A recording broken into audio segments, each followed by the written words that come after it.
Everyone, welcome back to my YouTube channel सिवाई competition classes. आज की इस क्लास में हम आपसे बात करेंगे केबीएस पीजीटी केमिस्ट्री का रिवीजन क्लास ये फर्स्ट होगी।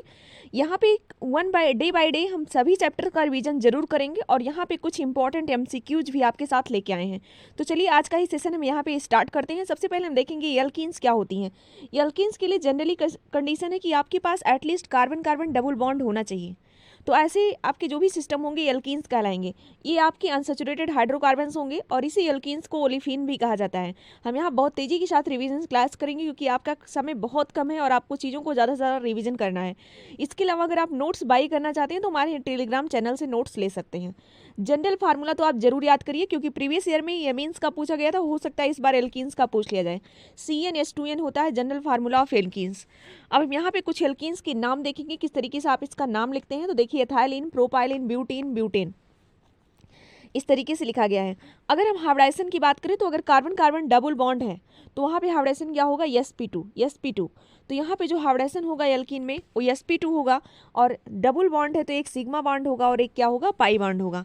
और अगर हाइब्रिडाइजेशन sp2 है तो बॉन्ड एंगल कितना होगा, 120 डिग्री होगा।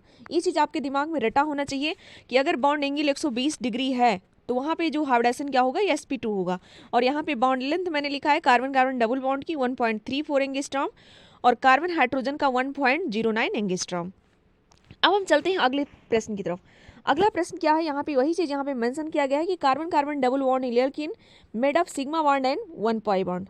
एल्कीन्स की रिएक्टिविटी ज़्यादा होती है क्योंकि इसके पास क्या होता है, पाई बॉन्ड होता है। यही लिखा गया है, alkenes are more reactive than alkenes, this is due to the availability of the more exposed pi electrons.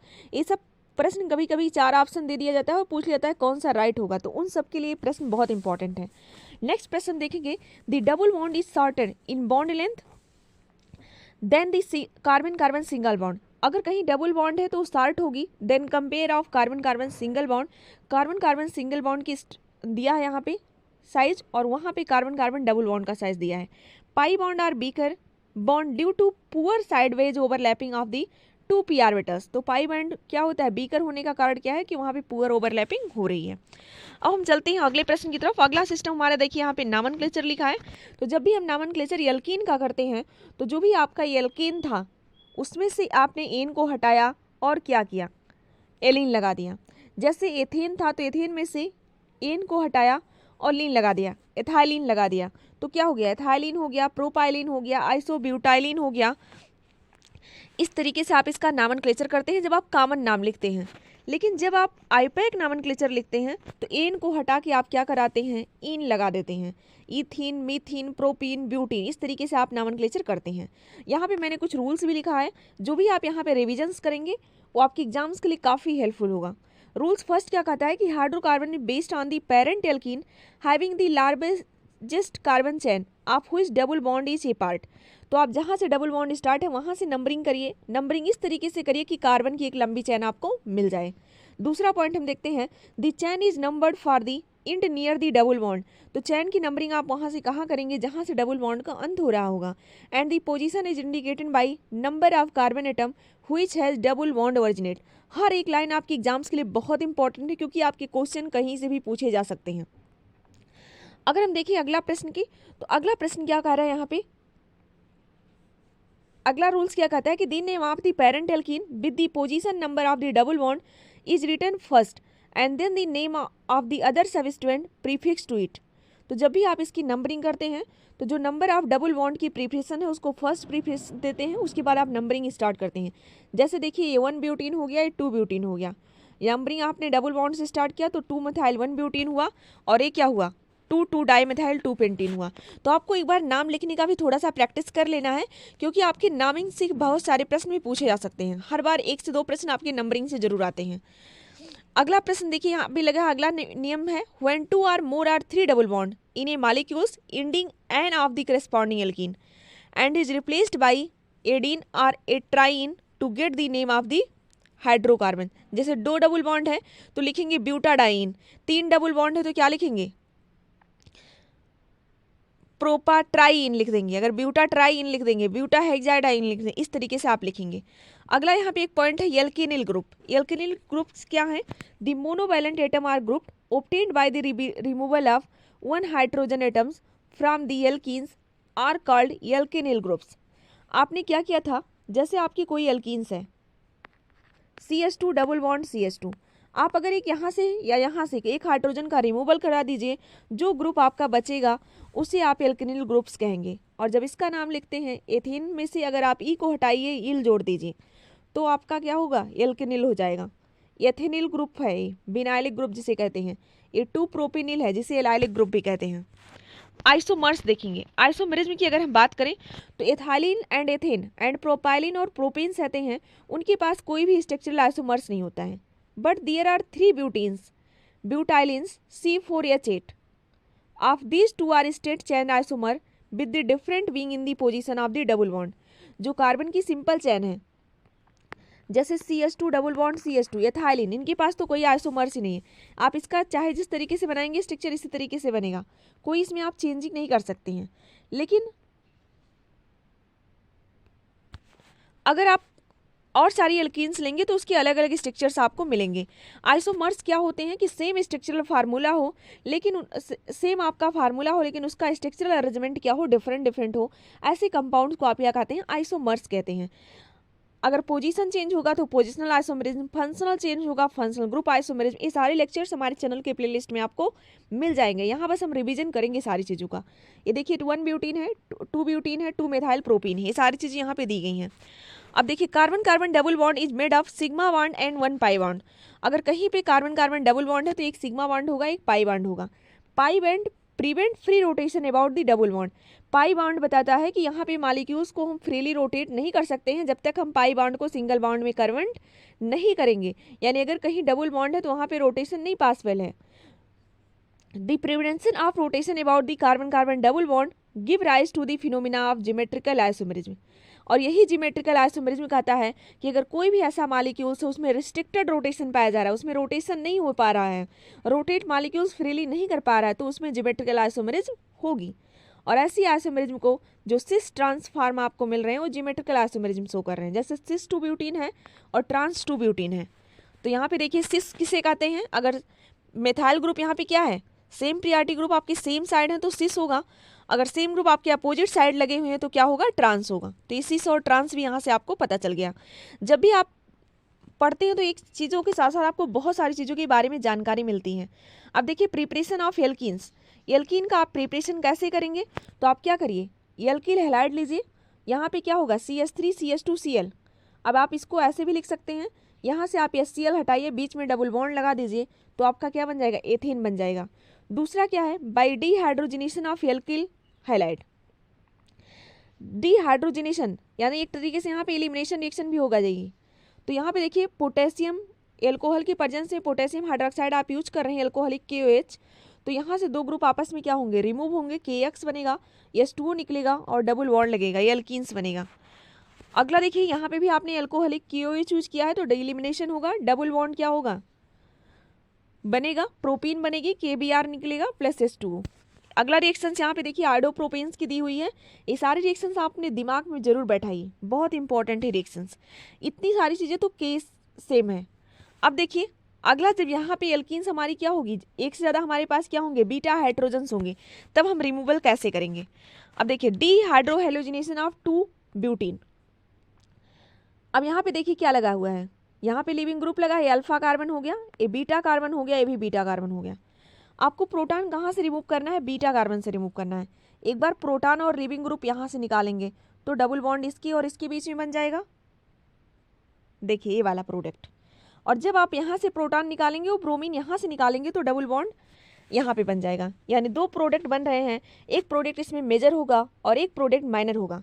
अब यहाँ पे देखिए डबल बॉन्ड से क्या लगे हुए हैं, 2 एल्किल ग्रुप लगे हैं और यहाँ से डबल बॉन्ड से क्या है, एक ही एल्किल ग्रुप लगा हुआ है। तो यहाँ पे नंबर ऑफ अल्फा हाइड्रोजन कितने हैं, 2 हैं, और यहाँ पे नंबर ऑफ अल्फा हाइड्रोजन कितने हैं, 6 हैं। आप हाइपर कॉन्जुगेशन का मेरा लेक्चर देखेंगे तो आपको नंबर ऑफ अल्फा हाइड्रोजन पता चल जाएगा। किसी मॉलिक्यूल्स में जितने नंबर ऑफ अल्फा हाइड्रोजन होते हैं उतना ही उसके हाइपर कॉन्जुगेटिंग स्ट्रक्चर्स बनते हैं और उतना ही ज़्यादा वो क्या होता है, ज़्यादा स्टेबल होता है। तो अगर अल्फा हाइड्रोजन कहीं पे ज़्यादा मिल रहा है तो उसकी स्टेबिलिटी क्या होगी, ज़्यादा होगी। इस बात को सब लोग याद रखेंगे। यहाँ पे आप CH3 कर लीजिए। अगला हम इसी से हम देखेंगे कि कौन सी एल्कीन ज़्यादा स्टेबल होगी, इसके लिए हम एक रूल्स पढ़ते हैं, जिस रूल्स को आप क्या कहते हैं, सैडजफ रूल। सैडजफ रूल क्या बताता है, ये सारे रूल आपके एग्जाम्स के लिए बहुत इंपॉर्टेंट है। सैडजफ रूल बताता है hydrogen is preferentially eliminated from the carbon atom with fewer number of hydrogen atom. Saytzeff rule कहता है कि हम हाइड्रोजन एटम को वहां से रिमूव करके प्रोडक्ट बनाएंगे जहां पे हाइड्रोजन परमाणुओं की संख्या क्या हो, लेस हो। अब यहाँ पे देखिए क्या था, CH2 था, लेकिन यहाँ पे क्या था, CH3 था। अगर यहाँ से आप ये वाला हाइड्रोजन निकाल के प्रोडक्ट बनाते हैं तो आपका प्रोडक्ट क्या होगा, ज़्यादा स्टेबल होगा और सैडजफ रूल को फॉलो करेगा। इसमें देखिए नीचे क्या लिखा है, the elimination reaction is preferred alkene is that which have the greater number of alkyl groups attach to the double bonding carbon atoms. यानी जो कार्बन एटम्स क्या हो, ज़्यादा सब्स्टिट्यूटेड हो, ज़्यादा एल्किल ग्रुप्स लगे हों, आप वहाँ से एलिमिनेशन करने के लिए प्रीफर एल्कीन्स को बनाएंगे। The ease of dehydrohalogenation of alkyl halide, अगर एल्किल हैलाइड की हम बात करें तो सबसे ज़्यादा डीहाइड्रोहेलोजिनेशन 3 डिग्री में होगा, फिर आपका 2 डिग्री में होगा, फिर आपका किस में होगा, 1 डिग्री में होगा। इस तरीके से आप इसको करेंगे। दूसरा आप देखेंगे प्रिपरेशन का method by dehydrogenation of vicinal halide. तो सबसे पहले सभी स्टूडेंट को पता होना चाहिए बिस्नेल हैलाइड्स क्या होते हैं।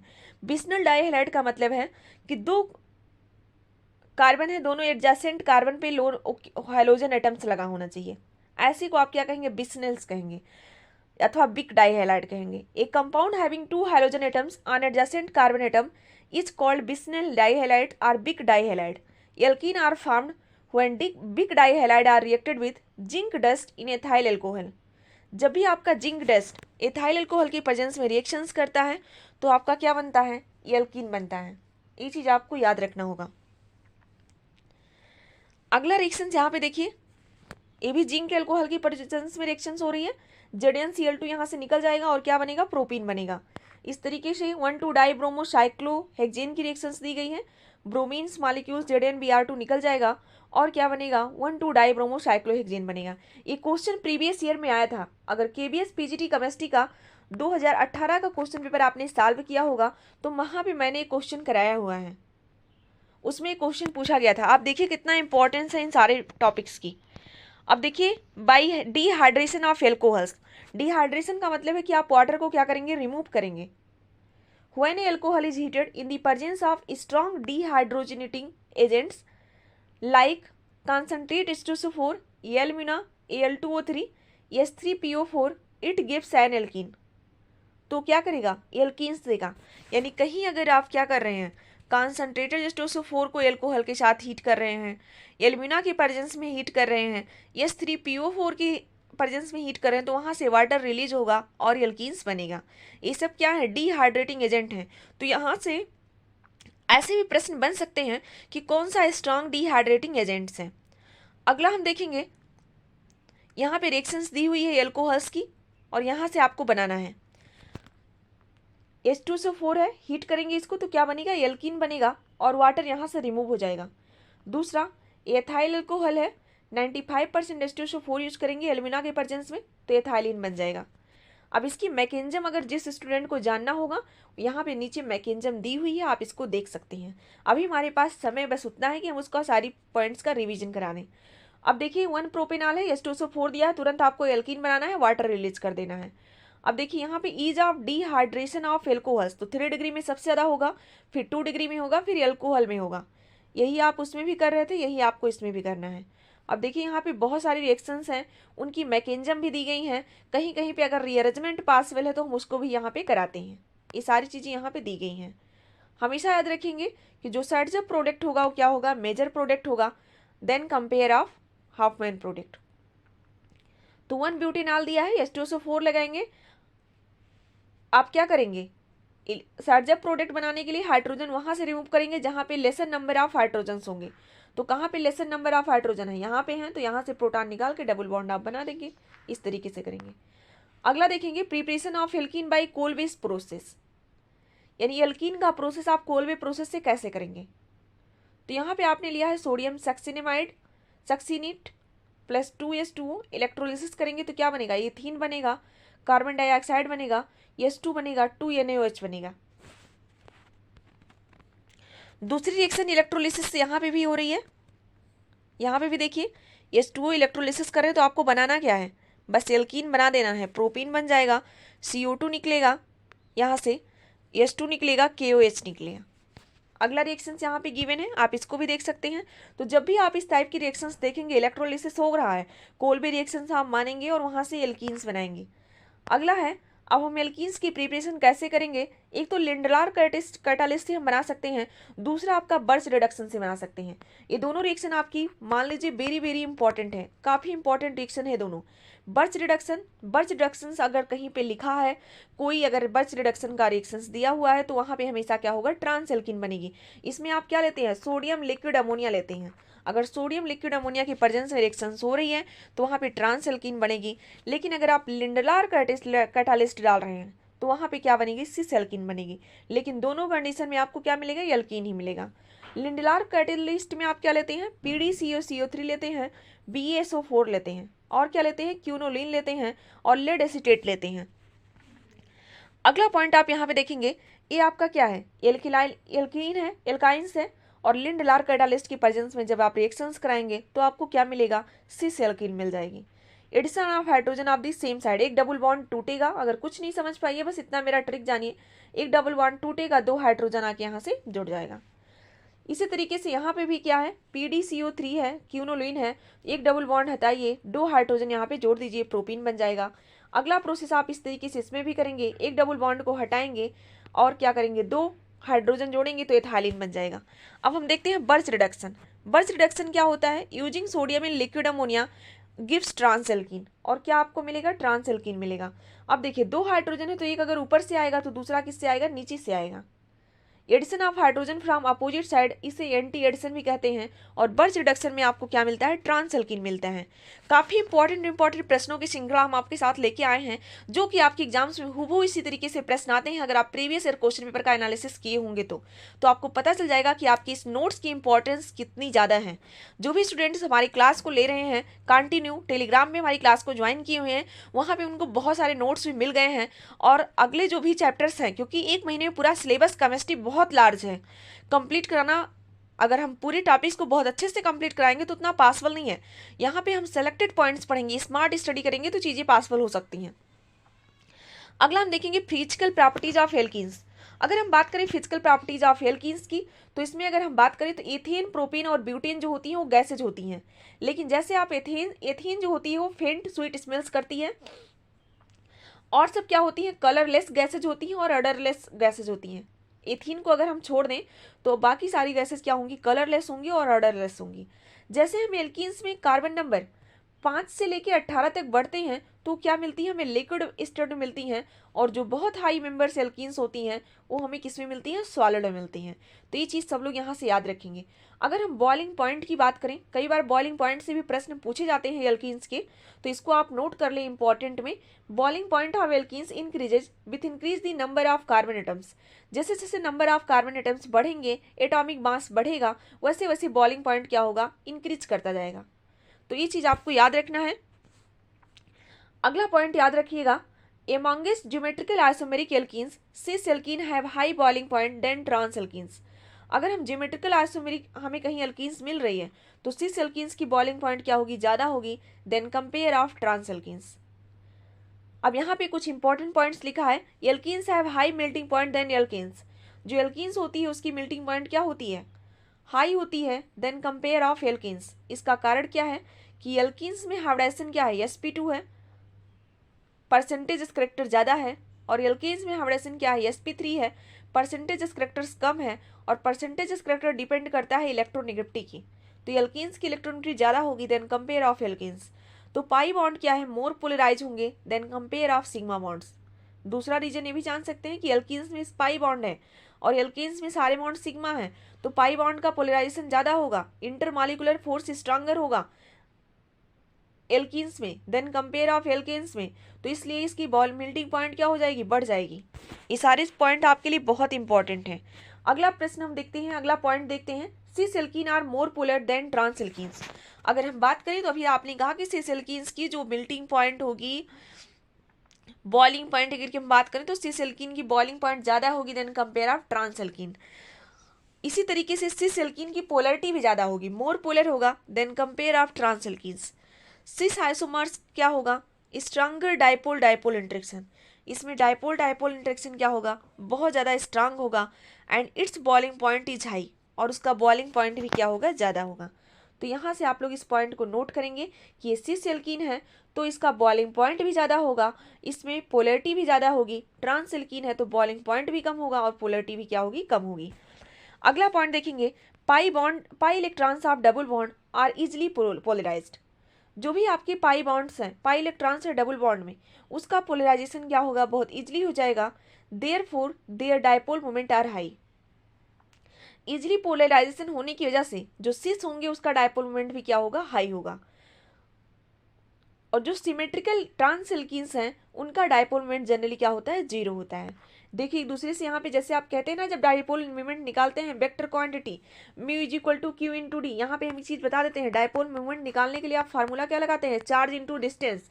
म्यू किससे डिनोट करते हैं, डाइपोल मोमेंट से। तो म्यू की वैल्यू जीरो है, ये चार्ज एक दूसरे से कैंसिल आउट कर देते हैं। हम कहाँ से जाते हैं, प्लस से जाते हैं माइनस की तरफ, इस तरीके से हम इसमें लगाते हैं। अगला पॉइंट हम देखेंगे, alkenes are insoluble in water and readily dissolve in organic solvent.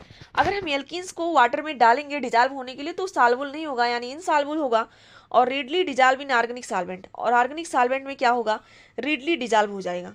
Stability of carbocation, अगर कार्बोकेटाइन की हम स्टेबिलिटी की बात करें तो 3 डिग्री कार्बोकेटाइन मोर स्टेबल होगा than compare of 2 degree carbocation, than compare of 1 degree carbocation, and than compare of methyl carbocation.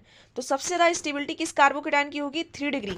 आप नहीं पहचान पा रहे होंगे 3 डिग्री कौन सा है, तो यहाँ पे एक बार हम आपको बता देते हैं, ये सारे इंपॉर्टेंट। एक कार्बन किससे है, 3 या अदर कार्बन से जुड़ा है तो ये 3 डिग्री कार्बन होगा। अगला अगर कोई कार्बन है वो 2 ही कार्बन से जुड़ा है तो क्या होगा, आपका 2 डिग्री कार्बन होगा। इस तरीके से जिस कार्बन पे पॉजिटिव चार्ज है अगर वो एक ही कार्बन से जुड़ा है तो 1 डिग्री कार्बोकेटाइन होगा। इस तरीके से आप कार्बोकेटाइन की स्टेबिलिटी का ऑर्डर देखते हैं। ये सारे प्रश्न आप जरूर लर्न करिए, 2-3 बार वीडियो को वॉच कीजिए, हाई स्पीड पे करके वॉच कीजिए, जिससे आपको सारी चीज़ें पता चल जाए। केमिकल प्रॉपर्टीज ऑफ एल्कीन्स, अब हम एल्कीन्स पे आएंगे केमिकल प्रॉपर्टीज पे। अगर हम बात करें तो एल्कीन्स की रिएक्टिविटी क्या होगी, ज़्यादा होगी देन कंपेयर ऑफ एल्कीन्स।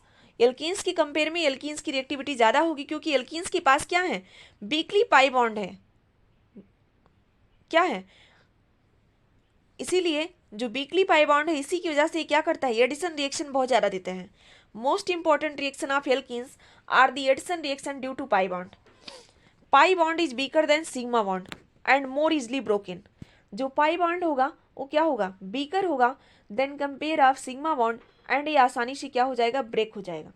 इस बात को सब लोग याद रखिएगा, इसीलिए एल्कीन्स की रिएक्टिविटी ज़्यादा होती है देन कंपेयर ऑफ एल्कीन्स।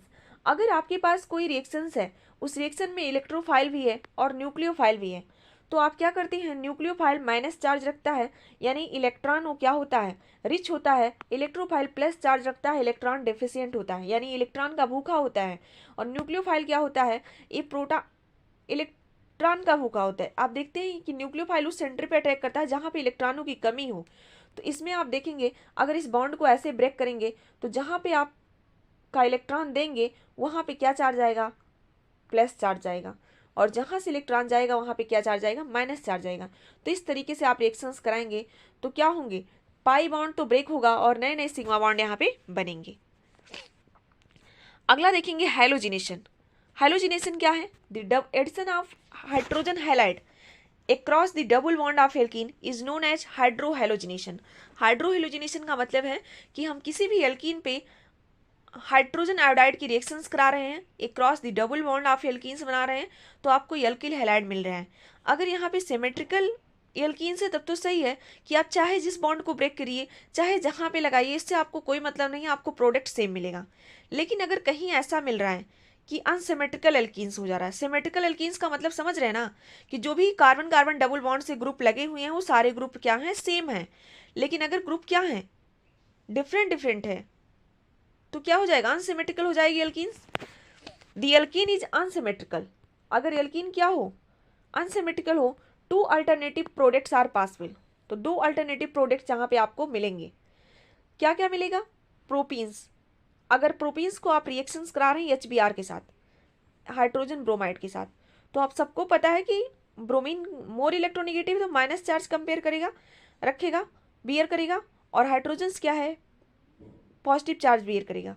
अगर इस बॉन्ड को इस तरीके से ब्रेक करें, यानी ए की तरफ जा रहा है ये बॉन्ड, आप दोनों इलेक्ट्रॉन अगर बॉन्डिंग की CH2 को दे रहे हैं तो उस कंडीशन में क्या होगा, CH2 पे माइनस चार्ज आएगा और इस CH पे क्या चार्ज आएगा, प्लस चार्ज आएगा। और ये हाइड्रोजन कहाँ पे जाके जुड़ेगा, जहाँ पे इलेक्ट्रॉन्स होंगे, तो हाइड्रोजन जाके यहाँ पे जुड़ा, यानी पहले स्टेप में आपको ये मिला। अगर इस दोनों इलेक्ट्रॉन को आप इस वाले कार्बन को दे रहे हैं तो उस कंडीशन में आप क्या देखेंगे, इसके पास इलेक्ट्रॉन्स होगा तो हाइड्रोजन यहाँ पे जुड़ेगा और इस कार्बन पे क्या आएगा, प्लस चार्ज आएगा। इस तरीके से क्या हुआ, आपको दो कार्बोकेटाइन मिले। एक तो कार्बोकेटाइन 1 डिग्री का है क्योंकि एक ही कार्बन से अदर जुड़ा है, एक कार्बोकेटाइन 2 डिग्री का है तो दो अदर कार्बन से जुड़ा है।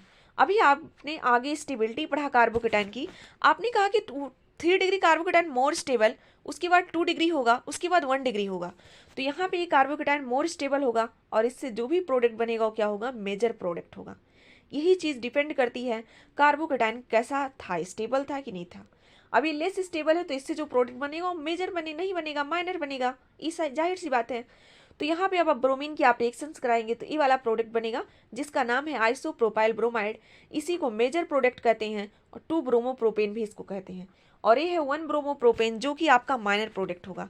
इस जो भी चीज़ हमने यहाँ पे आपको बताया है आप उसको ध्यान से देखिए, कोई चीज़ ना समझ में आए तो उसको तुरंत कमेंट करके पूछिए, या फिर मेरे इंस्टाग्राम ID पे आप पूछ सकते हैं, CY कंपटीशन क्लासेस पे, वहाँ पे भी जाके आप सर्च करके मुझे पूछ सकते हैं। अब यहाँ पे देखिए, इसी से हम एक रूल जनरेट करेंगे, मार्कोनी-काफ रूल्स। आपने नाम सुना होगा ना। तो सबसे पहले order of reactivity of alkyl halide, तो सबसे ज़्यादा जो आपका HI होगा वो ज़्यादा होगा रिएक्टिव उसकी, फिर HBr होगा, फिर HCl होगा। क्योंकि HI की रिएक्टिविटी ज़्यादा होने का कारण क्या है, क्योंकि इसकी बॉन्ड जो लेंथ होगी वो ज़्यादा होगी, आसानी से बॉन्ड क्या होगा, ब्रेक हो जाएगा। अब हम देखते हैं मार्कोनी-काफ रूल।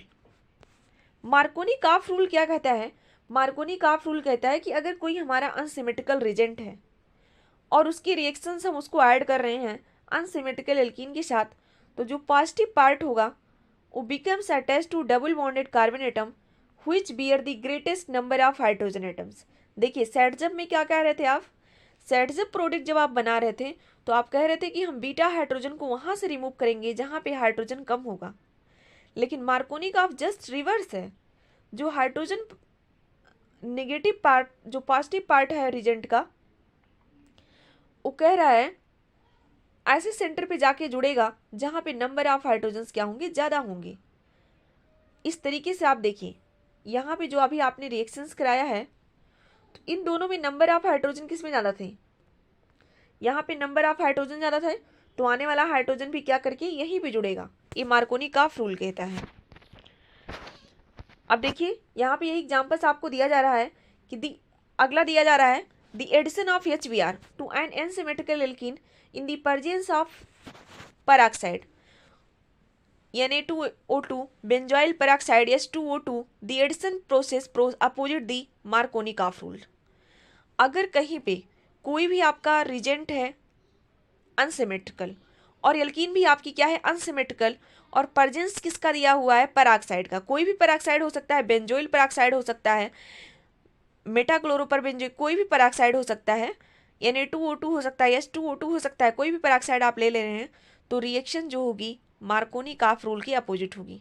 मार्कोनी-काफ रूल कहता था कि हम हाइड्रोजन को वहाँ ऐड करेंगे जहाँ पहले से हाइड्रोजन एटम ज़्यादा होंगे।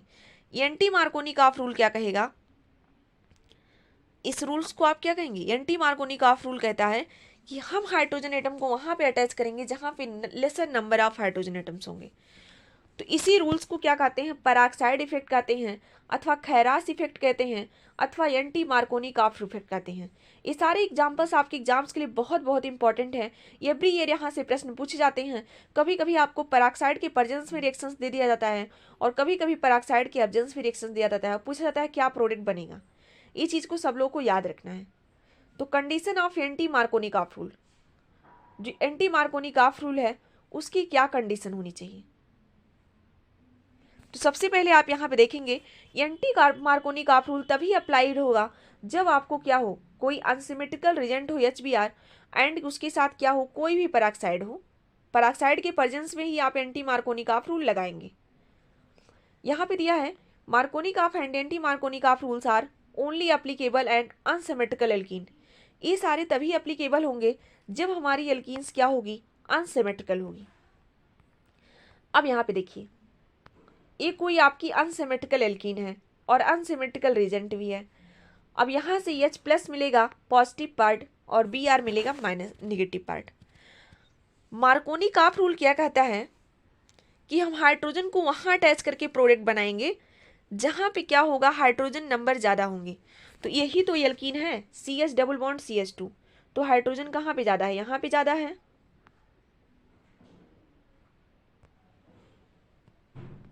यहाँ पे हाइड्रोजन ज़्यादा है तो ये वाला हाइड्रोजन कहाँ जुड़ेगा, यहाँ जुड़ेगा, और Br कहाँ जुड़ेगा, यहाँ पे जुड़ेगा। ये रूल्स क्या कहता है, मार्कोनी काफ रूल। लेकिन एंटी मार्कोनी काफ रूल क्या कहता है, अगर पेरोक्साइड दिया है तो क्या लग जाएगा, एंटी मार्कोनी काफ रूल लग जाएगा। और ये क्या कहता है, ये कहता है कि पेरोक्साइड के प्रेजेंस में अगर हम रिएक्शंस करा रहे हैं तो हाइड्रोजन को वहाँ अटैच करेंगे जहाँ पे laser number of hydrogen atoms होंगे, और ब्रोमीन को वहाँ पे ऐड करेंगे जहाँ पे हाइड्रोजन नंबर ज़्यादा होंगे। तो पहला प्रोडक्ट क्या है, यम है मार्कोनी काफ रूल, दूसरा क्या है, एंटी मार्कोनी काफ रूल। यही दोनों प्रोडक्ट यहाँ पे बने हैं। जब भी पेरोक्साइड दिया होगा तो एंटी मार्कोनी काफ के अनुसार प्रोडक्ट बनाएंगे, पेरोक्साइड नहीं दिया होगा, नो पेरोक्साइड होगा, तो आप सिंपल मार्कोनी काफ के अनुसार प्रोडक्ट बनाएंगे। अब यहाँ पे रिएक्शंस दी गई है, आपके पास समय होगा तो आप रिएक्शंस को देखिएगा किस तरीके से रिएक्शंस होती हैं। नहीं तो मैंने शॉर्टकट की तो एक्सप्लेन कर दिया है। मैंने कहा है आपसे पहले भी कि समय थोड़ा सा कम है, इसलिए हम चीज़ों को रिवीजन कर रहे हैं, और आपको ये बनता है कि आपको सारे स्टेप हमने कंप्लीट कराया है ना, किस तरीके से आप इसका करेंगे मैकेनिज्म, वो सारे स्टेप आप जरूर देख लीजिए एक बार। अगला पॉइंट नोट कर लीजिएगा, HCl and HI do not give anti Markovnikov calf products in the presence of peroxide. HCl और HI के प्रेजेंस में अगर रिएक्शन होगी तो एंटी मार्कोनी काफ प्रोडक्ट नहीं बनेगा इन दी प्रेजेंस ऑफ पेरोक्साइड, अगर कोई भी पेरोक्साइड दिया हो। अगला देखेंगे, अगली केमिकल रिएक्शन है एडिशन ऑफ हाइपोहाइलस एसिड। सारी रिएक्शंस काफ़ी इंपॉर्टेंट है, आप रिएक्शंस को जानिए। सबसे पहले जानिए हाइपोहाइलस क्या होता है। हाइपोहाइलस का मतलब है HOX। HOX से क्या आपको मिलता है, HO माइनस और X प्लस। ये अगर आप हैलोजन की रिएक्शन वाटर के साथ करा रहे हैं तो आपको क्या मिलता है, हाइपोहाइलस एसिड मिलता है, और इसके साथ साथ आपको क्या मिलता है, एल्किल हैलाइड मिलता है। इस तरीके से अगर एथालीन की रिएक्शन करा रहे हैं HOCl से तो आपका क्या होगा, एक जगह आपका पॉजिटिव पार्ट जुड़ेगा, दूसरी जगह क्या जुड़ेगा, निगेटिव पार्ट जुड़ेगा। इस तरीके से रिएक्शन यहाँ पे हो रही है। कभी कभी आप देखते हैं कि Cl पे आप माइनस कर देते हैं, इसलिए यहाँ पे इस रिएक्शंस को ध्यान से देखना जरूरी है। अब देखिए, प्रोपाइलिन की रिएक्शन आप हाइपोहाइलस से करा रहे हैं तो जो निगेटिव पार्ट है वो कहाँ पे जुड़ेगा, निगेटिव पार्ट है वहाँ पे जुड़ेगा जहाँ पे हाइड्रोजन नंबर्स क्या होंगे, कम होंगे। पॉजिटिव पार्ट वहाँ पे जुड़ेगा जहाँ पे हाइड्रोजन नंबर्स ज़्यादा होंगे, यानी मार्कोनी काफ रूल आप लगा के प्रोडक्ट बना सकते हैं। अगला है एडिशन ऑफ नाइट्रोसिल क्लोराइड यानी टिल्डन रिजेंट्स। देखिए, यानी जब भी आप नाइट्रोसिल क्लोराइड की रिएक्शन कराते हैं प्रोपाइलिन के साथ तो उस रिएक्शंस को आप क्या कहते हैं, टिल्डन रिजेंट कहते हैं, NOCl। अब इस तरीके से आप Cl, यहाँ पे देखिए बदल गया टर्म, वहाँ पे Cl पे प्लस था HOCl में, लेकिन यहाँ पे क्या है, NOCl में Cl पे माइनस आ गया। कभी भी आंख बंद करके इस तरीके के प्रश्नों को मत करिएगा, क्योंकि एग्जाम में आपके एक एक नंबर बहुत महत्वपूर्ण रखते हैं। एक एक नंबर से आपके रैंक डिसाइड करेंगे, एक एक नंबर आपकी परसेंटेज को बताएंगे। अगला देखिए, ऑक्सीडेशन ऑफ ओजोन यानी ओजोनोलिसिस। जब भी आप ओजोनोलिसिस कराते हैं किसी भी एल्कीन के साथ तो इस तरीके से उसकी केमिकल रिएक्शन कराते हैं, कार्बोनिल कंपाउंड। ट्रिक क्या है, अगर आपको कुछ नहीं समझ में आया तो जो भी एल्कीन दी है, अगर O3ZnH2O रिजेंट डाला गया है तो उसके डबल बॉन्ड को ब्रेक कर दीजिए, दोनों कार्बन को एक एक ऑक्सीजन दे दीजिए। देखिए, मैंने यहाँ पे ट्रिक लिखी हुई है आपके लिए कि डबल बॉन्ड को ब्रेक करके दोनों कार्बन को एक एक ऑक्सीजन देना है, यही इसकी ट्रिक है। अब देखिए, आपको पास एग्जाम में समय बहुत कम रहता है, इसीलिए आप ये सारी ट्रिक अप्लाई कीजिए, साथ में मैकेनिज्म भी जानिए, जरूर जानिए। एथालीन के साथ आप देखेंगे, एथालीन की रिएक्शन आप O3ZnH2O है तो आपको कुछ नहीं करना है, 2 ऑक्सीजन लगाइए, डबल बॉन्ड तोड़िए तो CH2O हो जाएगा, और CH2O 2 मॉलिक्यूल्स आपको क्या मिलेंगे, फॉर्मल्डिहाइड मिलेंगे। दूसरा 2-methyl-2-ब्यूटीन। अब चलिए यहाँ पे भी हम वो वाली ट्रिक अप्लाई करके आपको दिखाते हैं। 2-methyl-2-ब्यूटीन, डबल बॉन्ड को हटाइए, 2 ऑक्सीजन लगाइए, तो एक तो आपका CH3CO एसीटोन बन जाएगा, दूसरा CH3CHCO यानी एस्टल्डिहाइड बन जाएगा। अगला यहाँ पे देखिए लिया गया है, यही ट्रिक के साथ ये भी प्रोडक्ट यहाँ पे बनाए गए हैं। अब देखिए ओजोनेसिस ऑफ ब्यूटीन, यहाँ पे आपको मैकेनिज्म भी बताई गई है और आप चाहते तो इससे भी बना सकते थे। चलिए हम बना के आपको दिखा देते हैं एक बार। डबल बॉन्ड को हटाइए, ऑक्सीजन लगाइए, तो यहाँ पे क्या होगा, CHHO क्या होगा, मेथेनॉल बनेगा, और CH3CH2CHO प्रोपेनॉल बनेगा। ओजोनेलिसिस ऑफ 2 मेथाइल ब्यूटेन, अब इसका आपको ओजोनेलिसिस कराना है। आप देखेंगे किस तरीके से आपको प्रोडक्ट मिलेगा। देखिए इतनी बड़ी रिएक्शंस है, आपको बस यही ट्रिक आपको अपना लेना है, मिनटों में हो जाएगा। CH3CHO हो जाएगा और क्या बनेगा, एसीटोन बनेगा। तो एग्जाम में आप स्मार्ट स्टडी जब तक नहीं कर पाएंगे तब तक आपका एग्जाम क्वालिफाई नहीं हो पाएगा। आपके पास बहुत जरूरी है कि आप छोटे छोटे प्रश्नों की स्मार्ट स्टडी जरूर कीजिए और हर एक टॉपिक्स पे फोकस करिए, हर एक चैप्टर का रिवीजन अपने एग्जाम में करके जरूर जाइए। अगला है ऑक्सीडेशन बाय कोल्ड KMNO4, यानी आपका कोल्ड MnO4 और डाइल्यूट हार्ड KMNO4 दोनों का अलग अलग फंक्शन है, इस बात का आप हमेशा ध्यान रखिएगा।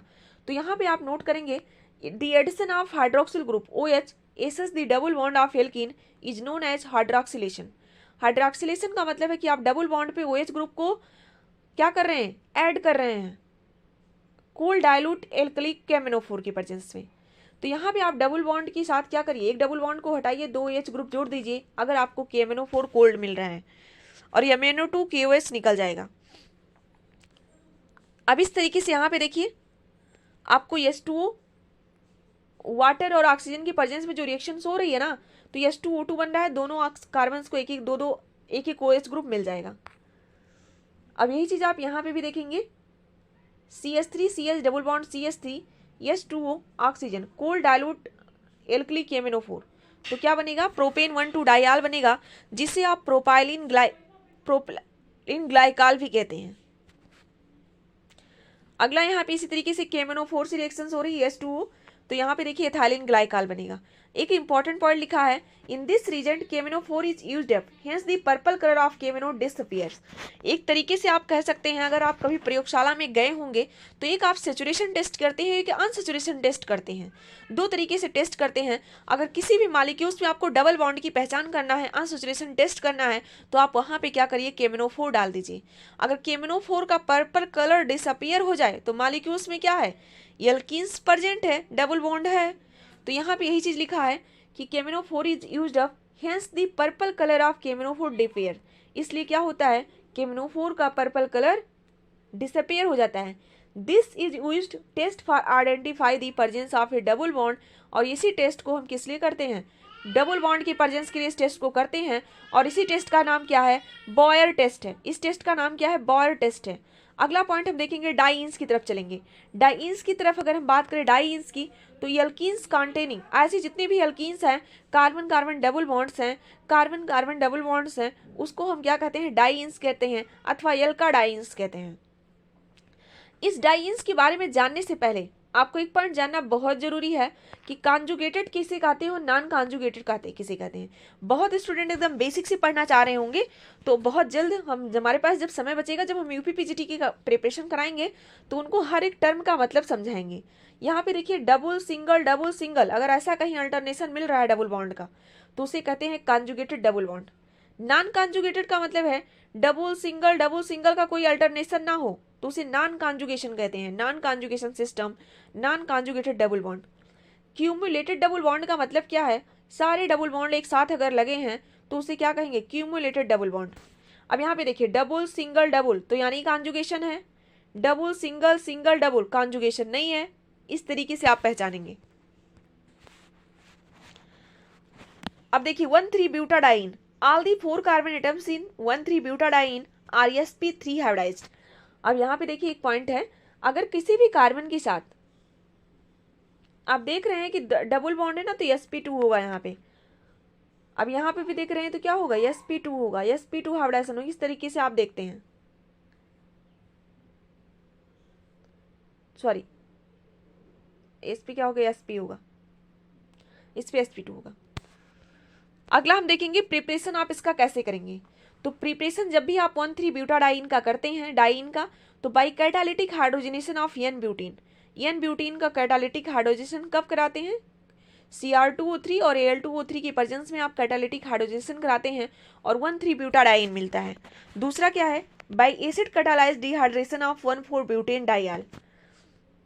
जब भी आप एसिड कैटालाइज्ड डिहाइड्रेशन करते हैं 1,4-ब्यूटेन डाइयाल का, तब भी आपको क्या मिलती है? एल्कीन्स मिलती है। एक हाइड्रोजन यहाँ से रिमूव करके बना लेगा, एक हाइड्रोजन यहाँ से, डबल बॉन्ड दो जगह बन जाएगा और आपको 1,3-ब्यूटाडाइन मिल जाएगा। इस तरीके से आप रिएक्शन यहाँ पे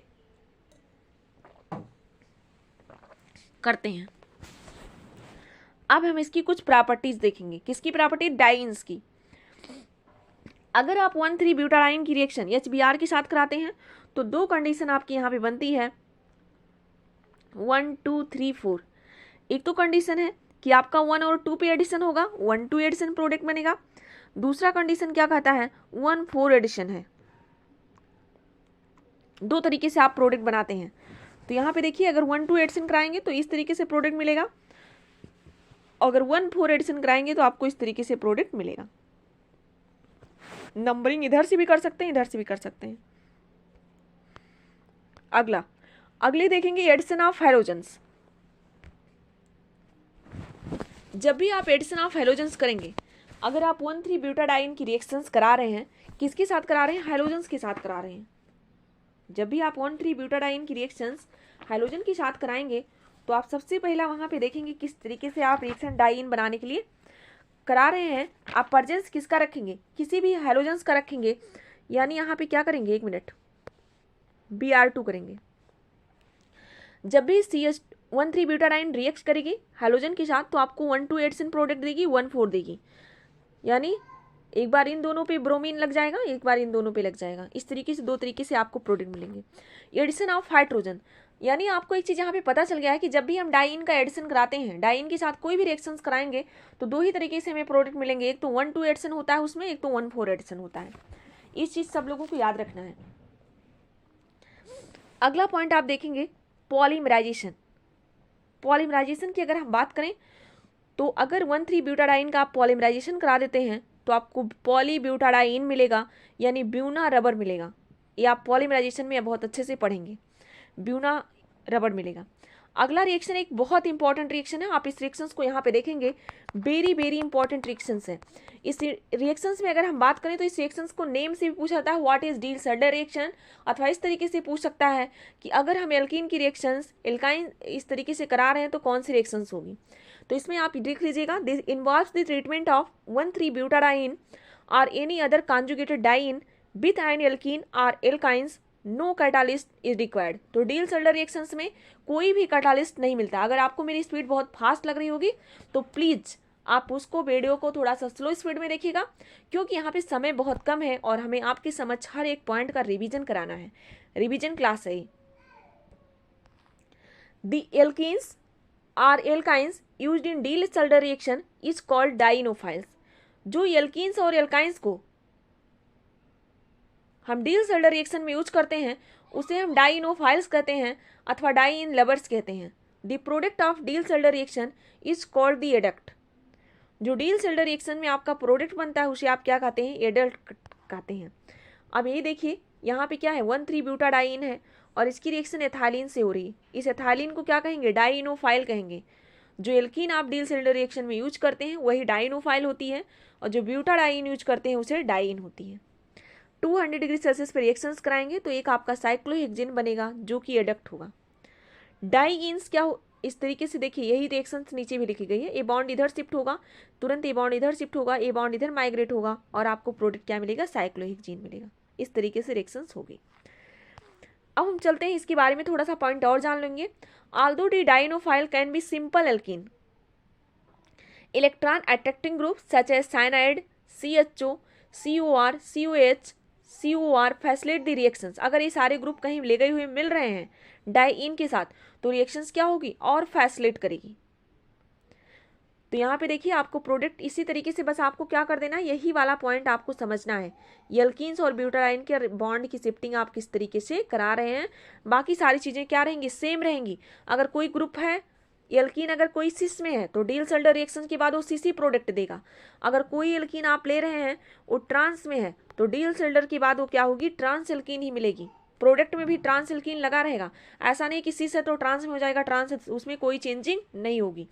यानी एक पॉइंट आप नोट कर सकते हैं कि डील-सेल्डर रिएक्शन में जो आपकी एल्कीन्स होती हैं उनकी स्टीरियोकेमिस्ट्री चेंज नहीं होती है। अगर वो सिस है तो सिस होंगी, ट्रांस है तो ट्रांस होंगी। तो ये पॉइंट आपने देख लिया होगा। यहाँ पे मैलेइक एनहाइड्राइड था, ब्यूटाडाइन था। Diels Alder reaction are widely use in the synthesis of 6 membered ring compounds. जब आपको कहीं पे 6 मेंबर्ड रिंग कंपाउंड बनाने होते हैं तो वहाँ पे आप डील-सेल्डर रिएक्शंस को यूज करते हैं। अब देखिए हम आपके लिए कुछ मल्टीपल चॉइस क्वेश्चन लेके आ गए हैं। काफ़ी इंपॉर्टेंट है आपकी मल्टीपल चॉइस क्वेश्चन। यहाँ पे मैंने क्वेश्चन किसका लिया है, एल्काइंस का लिया है। और एल्काइंस हम इसके बाद बताएंगे। क्यों बताएंगे बाद में, क्योंकि आपको ये चीज़ पता होना चाहिए कि हम पहले क्वेश्चन करके देखते हैं कितने प्रश्न हमें आ रहे हैं, क्या प्रश्न हमें नहीं आ रहे हैं। तो देखिए ये ट्रिपल बॉन्ड कॉन्सिस्ट ऑफ, अगर कहीं पे कार्बन कार्बन ट्रिपल बॉन्ड है, एक मिनट, अगर कहीं पे कार्बन कार्बन ट्रिपल बॉन्ड है तो 1 सिग्मा और क्या होगा, 2 पाई होगा। तो कहाँ पे ऑप्शन में है 1 सिग्मा 2 पाई, सॉरी ये ऑप्शन गलत मार्क कर दिया मैंने, हटा देते हैं। क्या होगा, 1 सिग्मा और 2 पाई। अगला है कि अगर कहीं पे कार्बन कार्बन ट्रिपल बॉन्ड है, इस तरीके से अगर कहीं पे कार्बन कार्बन ट्रिपल बॉन्ड है तो यहाँ पे हाइब्रिडाइजेशन sp होगा और बॉन्ड एंगल क्या होगा, 180 डिग्री होगा। तो यहाँ लिखा है rebound angle associated with the hybrid carbon of A carbon involve in the triple bond, तो क्या होगा 180 डिग्री होगा। अगला पॉइंट क्या है, इन दी फॉलोइंग हाइड्रोजनेशन रिएक्शंस, अगर हम इस हाइड्रोजनेशन रिएक्शंस की बात करें, निकल की प्रेजेंस में आप हाइड्रोजनेशन करा रहे हैं तो जो कार्बन ट्रिपल बॉन्ड है यानी क्या है sp कार्बन है, ये किस में कन्वर्ट हो जा रहा है, sp2 में कन्वर्ट हो जा रहा है।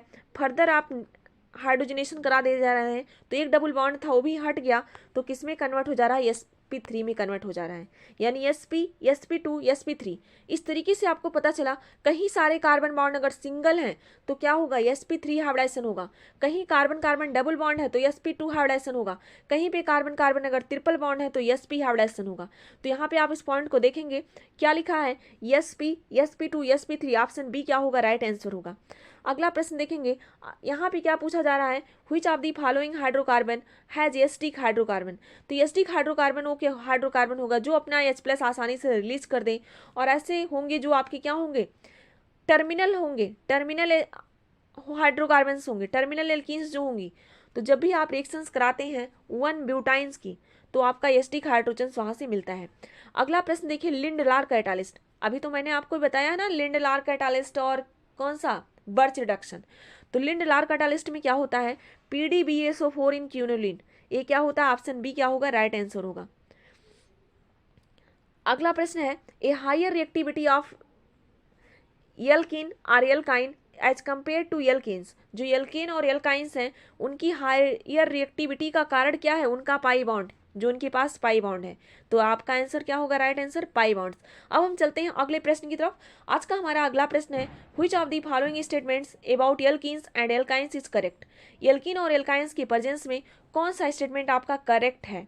तो करेक्ट स्टेटमेंट की अगर हम बात करें तो alkynes are reduce more readily, alkynes का जो रिडक्शन होता है वो बहुत जल्दी होता है than compare of alkenes, alkene के कंपेयर्स में। नेक्स्ट क्वेश्चन हम देखते हैं, ऑप्शन ए क्या होगा यहाँ पे, एक मिनट, राइट होगा। अब हम देखते हैं अगला प्रश्न। अगला प्रश्न क्या पूछ रहा है कि which of the following sequence regarding the acidic strength, acidic strength किसका ज़्यादा होगा, इस क्वेश्चन को यहाँ पे पूछ रहा है। तो अगर हम बात करें एसिटिक एसिड की तो आपको पता है ना एसिटिक एसिड क्या होगा, अगर एसिटिक एसिड इस तरीके से आपने बनाया,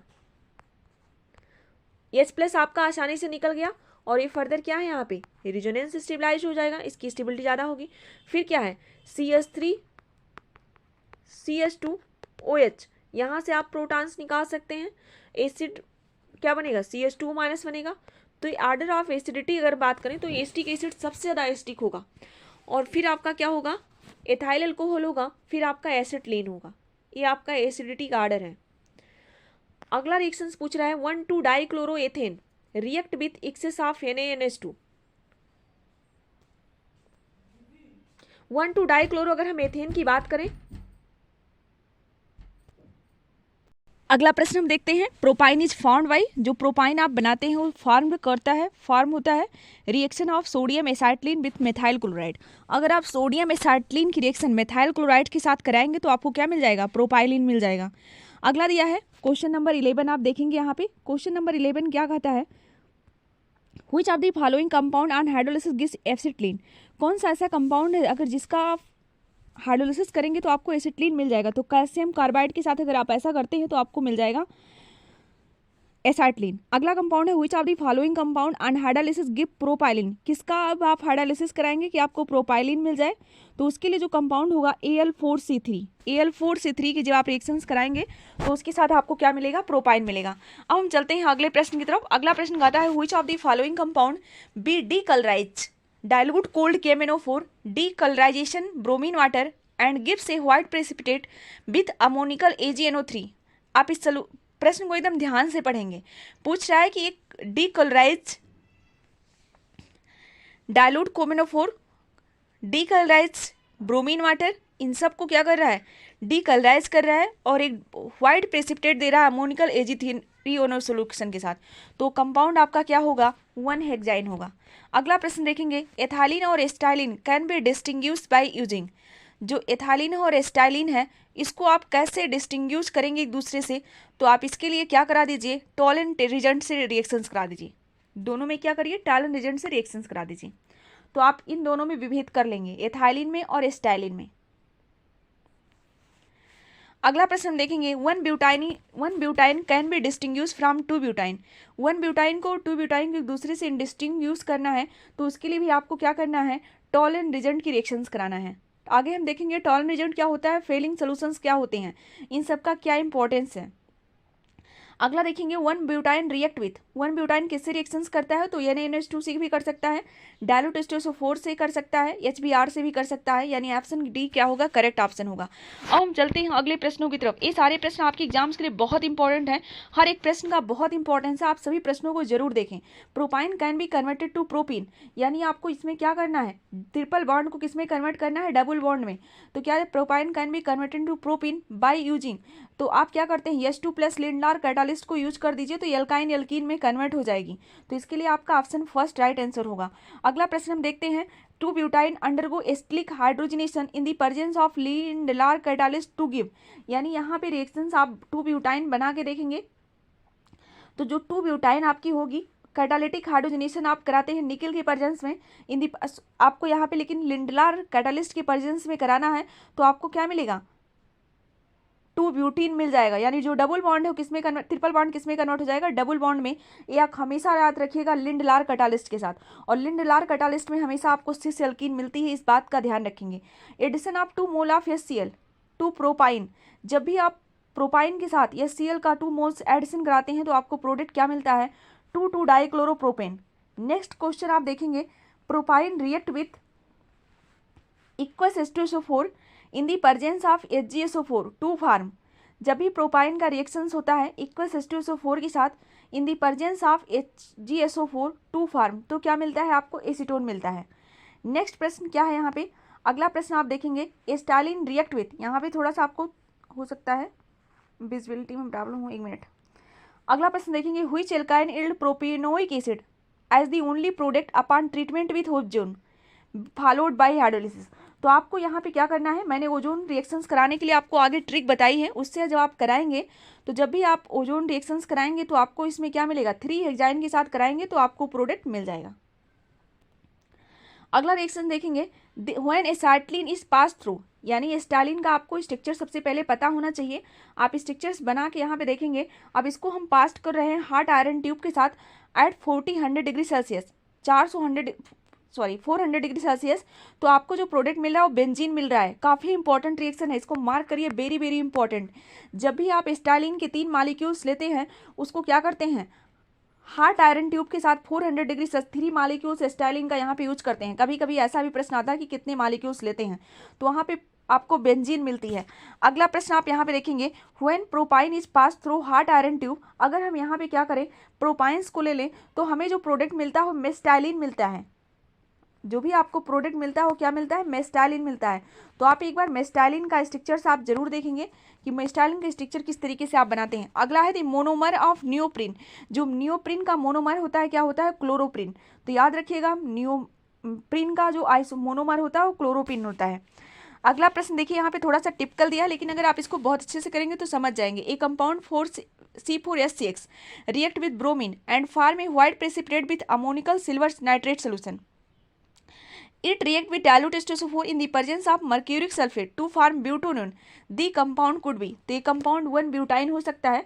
जब आप ब्रोमीन वाटर से रिएक्शंस कराएंगे तो सबसे पहले वो क्या होगी, एल्कीन में कन्वर्ट होगी, और फर्दर जब H2SO4 से रिएक्शंस कराएंगे तो आपको 2-ब्यूटेनोन देगी, और जो आपका प्रोडक्ट है 1-ब्यूटाइन है।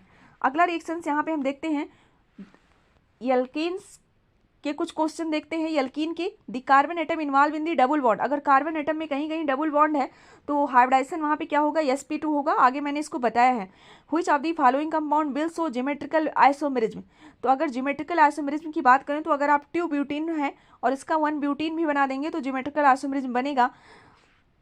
अगला है which of the following compound is most stable. कौन सा मोस्ट स्टेबल कंपाउंड है, 2-डाइमेथाइल 1-ब्यूटीन क्या होगा, मोस्ट स्टेबल होगा। Which of the following which solvent are alkene most soluble. तो एल्कीन वाटर में सॉल्युबल नहीं होगा, ये आपने आगे बताया है। आपने कहा जितने भी इनऑर्गेनिक नॉन पोलर सॉल्वेंट होंगे, जैसे CCl4 हो गया, कार्बन टेट्राक्लोराइड में क्या होगा, एल्कीन सॉल्युबल हो जाएगा, लेकिन वाटर में नहीं होगा। अगला पूछा है which statement about alkene and alkanes of corresponding chain length is true.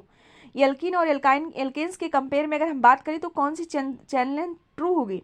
तो alkanes have high slightly lower melting point than alkanes.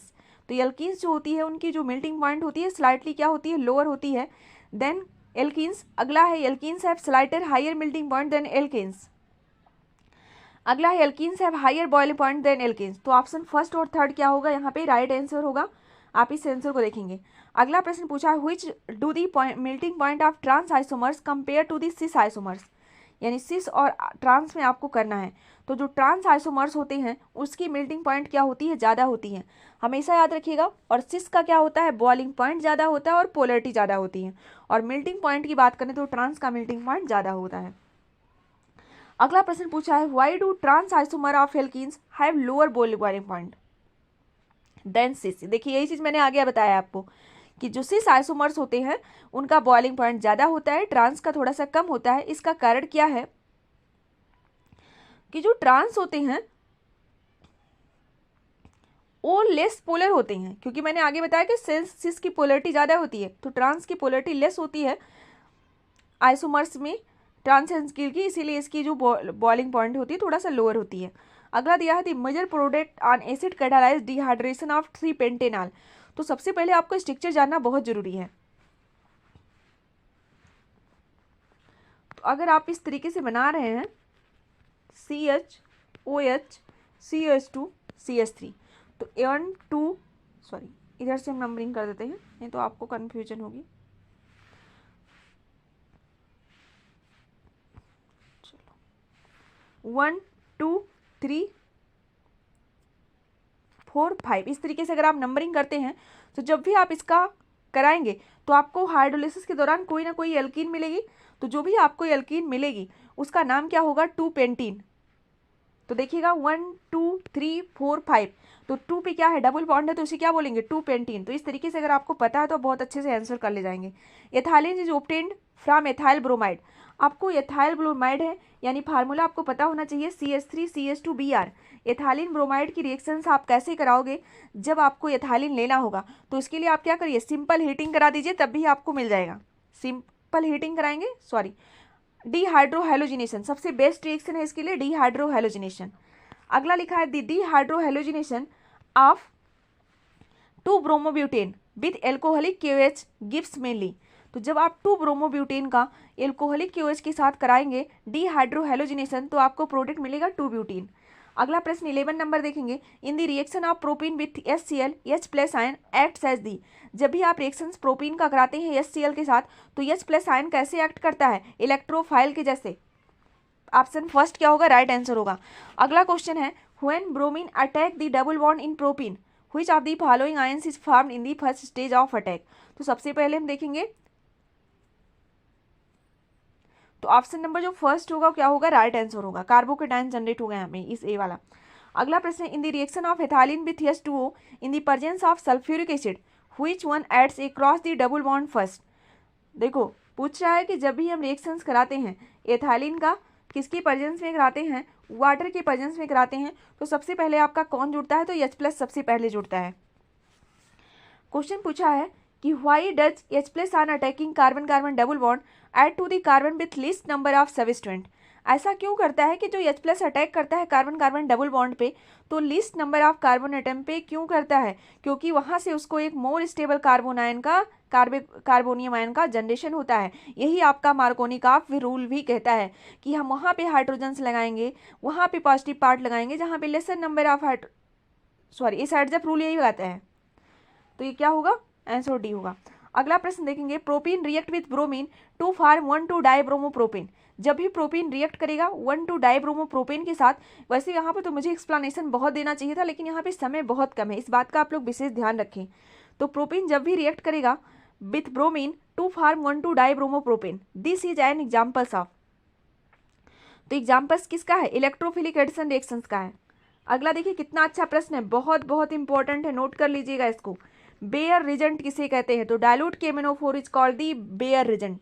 Dilute KMnO4 also called the Baeyer reagent, बहुत इंपॉर्टेंट है, इसको जरूर याद रखिएगा। अगला 17 नंबर प्रश्न देखेंगे, in the addition of HX to a double bond. जब भी आप डबल बॉन्ड पे HX का एडिशन कराते हैं, the hydrogen goes to the carbon that already have more hydrogen, it is statement of. देखिए बहुत अच्छा क्वेश्चन ये पूछा गया है, जब भी आप डबल HX का डबल बॉन्ड पे रिएक्शंस कराते हैं तो hydrogen goes to carbon atom that have more hydrogen. देखिए यही रूल है मार्कोनिकॉफ का, यही रूल मार्कोनिकॉफ का कहता है कि जब भी हम किसी एल्कीन पे किसी भी एल्किल हैलाइड HBr यानी अनसिमेट्रिकल एल्कीन रिएक्शंस कराएंगे अनसिमेट्रिकल रिजेंट की, तो हम हाइड्रोजन को वहाँ पे ऐड करेंगे जहाँ पे पहले से हाइड्रोजन परमाणुओं की संख्या ज़्यादा होगी, यही मार्कोनिकॉफ रूल्स कहता है। 18 नंबर प्रश्न है, Markovnikov addition of HBr is not applicable to. HBr जो मार्कोनिकॉफ रूल से कहाँ पे एप्लीकेबल नहीं होगा, तो ये ऑप्शन है आपका डी, 2 ब्यूटेन पे। 19 नंबर प्रश्न है, in the reaction of CH3CH2CS double bond CH2 with HCl the hydrogen of the HCl will become attach to which carbon. तो देखिए अभी आपने कहा मार्कोनिकॉफ रूल कहता है कि H+ वहाँ पे जुड़ेगा जहाँ पे हाइड्रोजन परमाणुओं की संख्या क्या होगी, ज़्यादा होगी, तो ये CH2 पे जाएगा कार्बन नंबर फर्स्ट पे, तो ऑप्शन ए या राइट आंसर होगा। सारे प्रश्न आपके एग्जाम से बहुत महत्वपूर्ण हैं, हम सारे प्रश्नों की इंपॉर्टेंट श्रृंखला आपके साथ डिस्कस कर रहे हैं जो कि आपके एग्जाम्स में आ सकते हैं। Which of the following compound will react mostly with bromine in CCl4।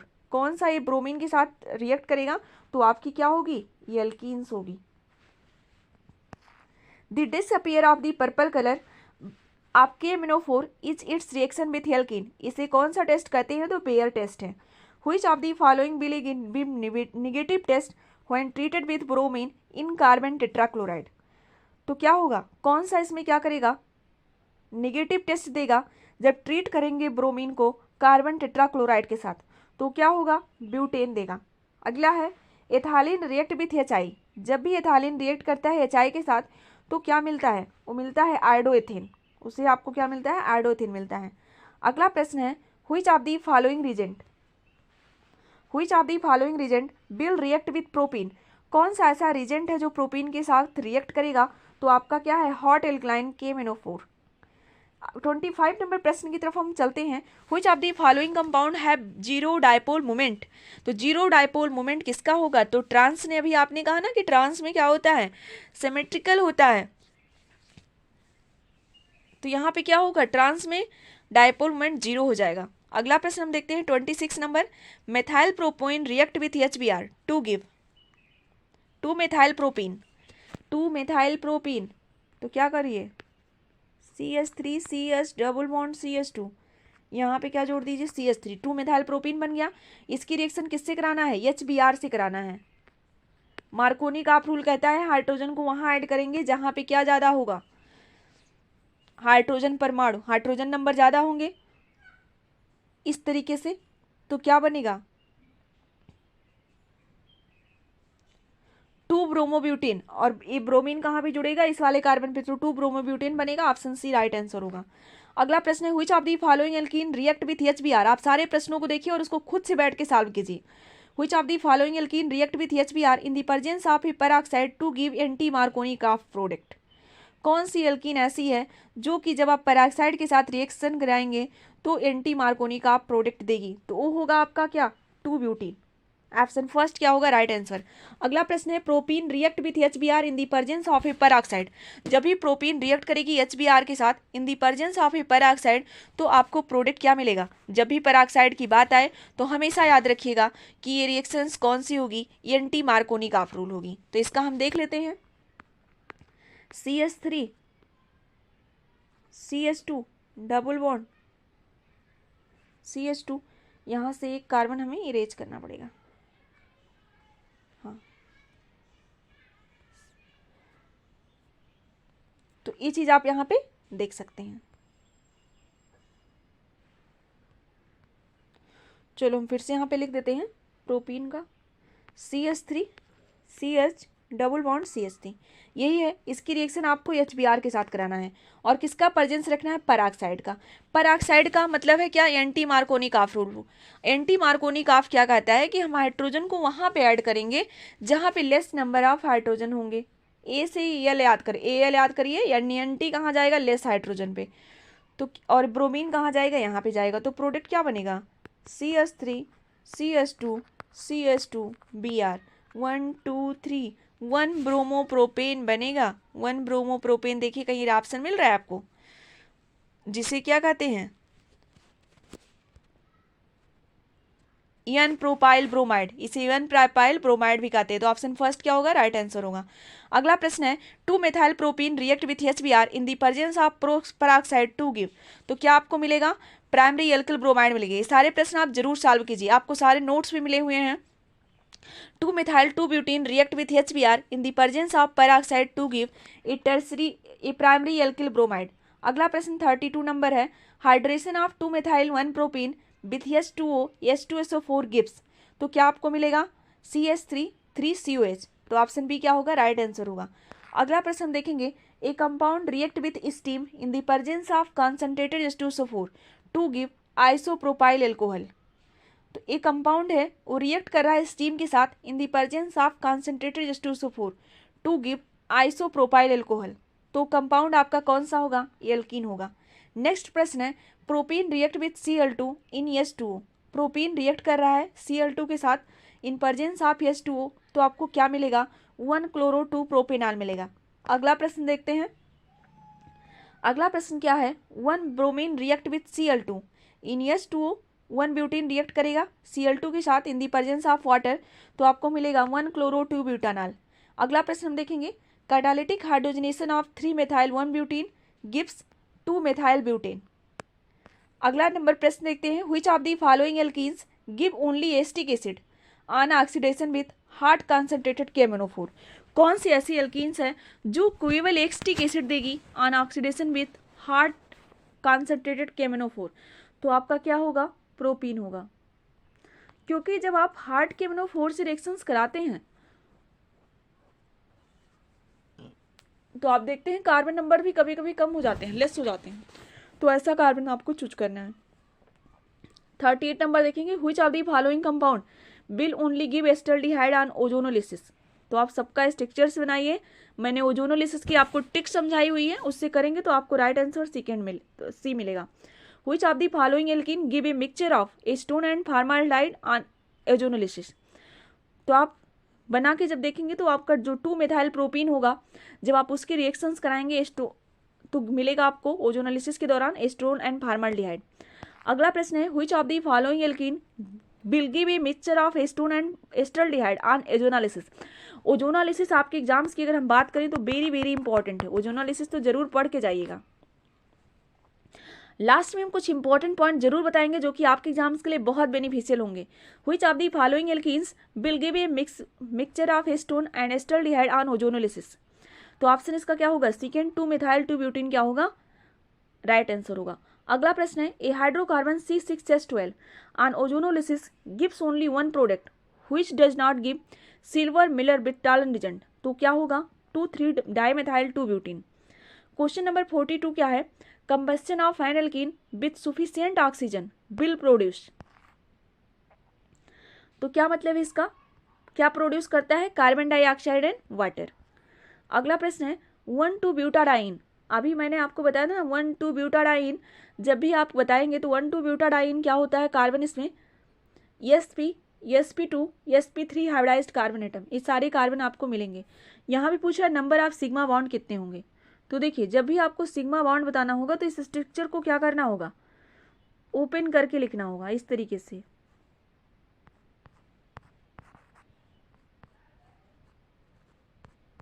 अब यहाँ से आपको काउंट हो जाएगा sigma bond, 1 sigma, 2 sigma, 3 sigma, 4 sigma, 5 sigma, 6 sigma, 7 sigma, 8 sigma, 9 sigma. 9 sigma bond होंगे तो आंसर सी क्या होगा, राइट आंसर होगा। अगला क्वेश्चन पूछ रहा है कि प्रोपाडाइन कंपाउंड, ये प्रोपाडाइन है, यहाँ पे देखिए बना हुआ है CH2 double bond C double bond CH2, इसके पास जो डबल बॉन्ड है वो कोम्युनेटेड डबल डाइन है। ये चीज़ मैंने आपको बताया, अगर सारे डबल बॉन्ड कार्बन के साथ एक साथ लगे हुए हैं तो वो सिस्टम क्यूमुलेटेड सिस्टम होता है। अगला प्रश्न है which of the following compound है प्लेनर मॉलिक्यूल्स, कौन सा मॉलिक्यूल्स प्लेनर है, तो 1,3 ब्यूटाडाइन। अभी आगे आपने स्ट्रक्चर्स बनाया था ना 1,3 ब्यूटाडाइन का इस तरीके से, सॉरी हाँ 1,3 ब्यूटाडाइन का स्ट्रक्चर्स आपने इस तरीके से आगे बनाया था।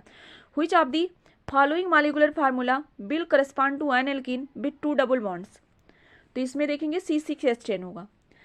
अगला 48 नंबर प्रश्न आप देखेंगे। 48 नंबर प्रश्न क्या है, 1,3 butadiene react with bromine to mainly give. जब भी 1,3 ब्यूटाडाइन रिएक्ट करेगा ब्रोमीन के साथ तो आपको क्या मिलेगा, आपको यहाँ से मिलेगा 1,4 डाई ब्रोमो 2 ब्यूटीन्स। अब हम देख लेते हैं एल्कीन्स के कुछ इंपॉर्टेंट प्रश्न।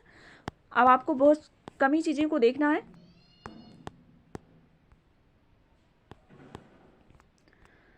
लेक्चर थोड़ा सा लार्ज तो हो जाएगा,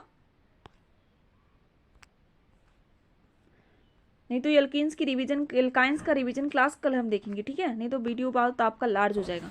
thanks for watching all of you to join us our session, thank you.